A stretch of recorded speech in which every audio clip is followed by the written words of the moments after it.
रजब भट्ट ने वीलॉगिंग को खैरबाद कह दिया। आए रोज नित नए तनाजात में घिरे रहने वाले मारूफ यूट्यूबर रजब भट्ट ने तौहीन मजहब के संगीन इल्जामात और कानूनी कार्रवाई के बाद पाकिस्तान छोड़ दिया और वीलॉगिंग से आर्जी वक्फे का भी ऐलान कर दिया। रजब भट्ट पर इल्जाम है कि उन्होंने अपनी एक वीडियो में मुबैना तौर पर इस्लामी शख्सियात की तौहीन की है, जिस पर उनके खिलाफ लाहौर हाई कोर्ट में दरखास्त भी दायर की गई। रिपोर्ट्स के मुताबिक रजब भट्ट पाकिस्तान छोड़कर नामालूम मकाम पर मुंतकिल हो चुके हैं और उनकी बैरून मुल्क रवानगी ने सोशल मीडिया पर एक बार फिर बहस छेड़ दी है।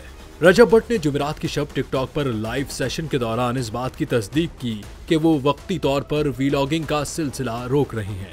उन्होंने कहा कि मैं अपनी वालिदा की इजाजत के बगैर अब कोई नया वीलॉग अपलोड नहीं करूंगा। मेरी वालिदा मौजूदा हालात से सख्त परेशान हैं और वो मुझे एयरपोर्ट तक छोड़ने आई।